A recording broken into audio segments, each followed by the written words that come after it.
About 2 days ago, YouTube released their new YouTube Rewind. For you guys that don't know what YouTube Rewind is, it's pretty much a video that YouTube puts out with some of the biggest YouTubers on the platform to sum up that year of YouTube. They've been doing this for the past couple of years, and every year, most of the YouTube community has shit on YouTube Rewind for how cringy it is, or the people that were in it they didn't like, or it just didn't represent the year correctly. And that's what I'm going to be talking about today. Now, a lot of people, especially commentators, have been kind of bashing this year's YouTube Rewind for a multitude of reasons. I'm going to cover some of the main reasons people have problems with this year's YouTube Rewind. But I'm not going to be criticizing YouTube in this video like most other people are doing. Instead, I'm going to take an outlook on it from YouTube's perspective. With that being said, let's get into the very first topic. Now, YouTubers are quite mad at this year's YouTube Rewind for a multitude of reasons, like I had said before. One of the bigger main reasons I've been seeing a lot is why wasn't PewDiePie in it, or iDubbbz, or RiceGum, or some of these other big names that have had huge impacts on the platform this year and the year before that. PewDiePie in one of his recent videos had said that he just plain out wasn't invited. For 2017 YouTube Rewind, I am not in it. Big surprise, I know. It wasn't because I said no, it was because I wasn't asked. It's sad in a way that I'm not part of it, but like, I understand why. Like, I'm not salty at YouTube for not inviting me or something. As the face of YouTube, I think he still deserves a spot, but as I said before, I'm going to explain later why he's not in it. I know RiceGum said that he just straight out wasn't invited like PewDiePie, and iDubbbz hasn't really said anything about it, so I guess we can just assume he wasn't invited either. PewDiePie himself had actually said was that YouTube Rewind is pretty much an advertisement for YouTube. It became pretty clear to me, at least, that Rewind isn't really like in 2012 when I first saw it. I was like, okay, this is something cool that a lot of the creators are part of.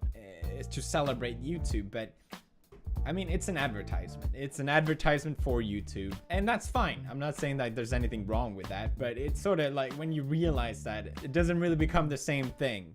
And I think that is 100% correct. It is pretty much a giant advertisement. It's going to show people the best of YouTube. As you can see in some of these clips, everyone's happy. It shows some of the big names on YouTube that everybody can recognize, like Jake Paul and all these other big names. I think the reason that a lot of these YouTubers like PewDiePie and iDubbbz and RiceGum were not in this year's Rewind is because YouTube wants to get some of its advertisers back. As we all know, this year has been probably YouTube's worst year with the whole Adpocalypse 1 and 2.0 now, and with all this Elsa Gate stuff. It's not been a very good year, and a lot of advertisers have found that out and they have dipped. But with this year's Rewind, they don't put in any of this bad stuff. They highlight all the good stuff, which I can't blame them. From an advertisement's perspective, you don't want to put the bad stuff in your advertisement. If you're showing these people who are possibly going to invest in your company, you want to show them the good, you don't show them the bad. And as you'll notice with most drama content that, say, iDubbbz, his content cops, or a lot of RiceGum stuff about bullying children, isn't really ad-friendly, is it? And this is why YouTube didn't put them in.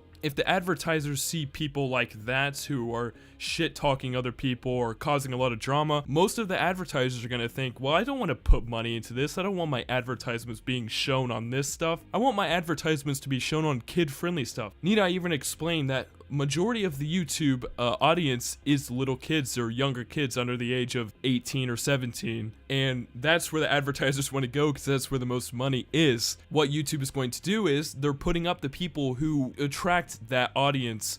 While I do think some of these YouTubers definitely deserve to be in a Rewind, and they should be, I understand why YouTube doesn't do it, and I think while it's kind of shitty, it makes sense. I don't really like this year's YouTube Rewind, but let's continue.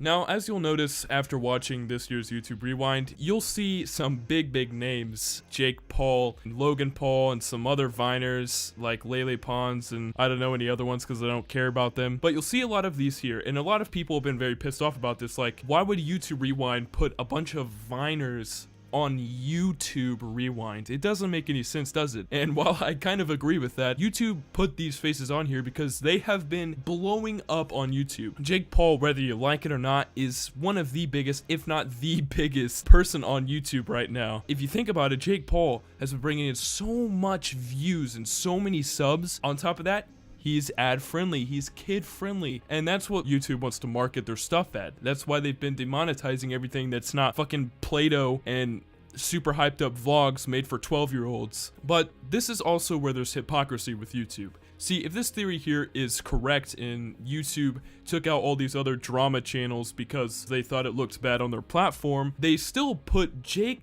Paul in there. Now, if you guys don't know what Jake Paul has done in the past 6 months, you haven't been on YouTube and you haven't been watching it enough, because Jake Paul has done some borderline criminal shit. No, he's done criminal shit and they still put him in there for a long time. Jake Paul has done so much bad shit. No matter what Jake Paul does, he's gonna recoup. He's still gonna be on top. It's like nothing can bring him down. So that's where I think YouTube is very hypocritical for taking out most drama channels, but then putting the biggest person in drama in the YouTube Rewind. To sum it all up, I personally don't think this year's YouTube Rewind is good, and a lot of people don't think it's good either. But that's gonna wrap it up for today's video. If you guys agree with me, make sure you leave a like. But if you don't, leave a comment down below explaining why I'm wrong. Make sure you guys subscribe if you're not already. Make sure you turn on the notification thing, because recently my videos have not been showing up in some people's sub boxes. So make sure you hit the bell so you're notified when I do upload. But that's all I got for today. See you guys later. Peace.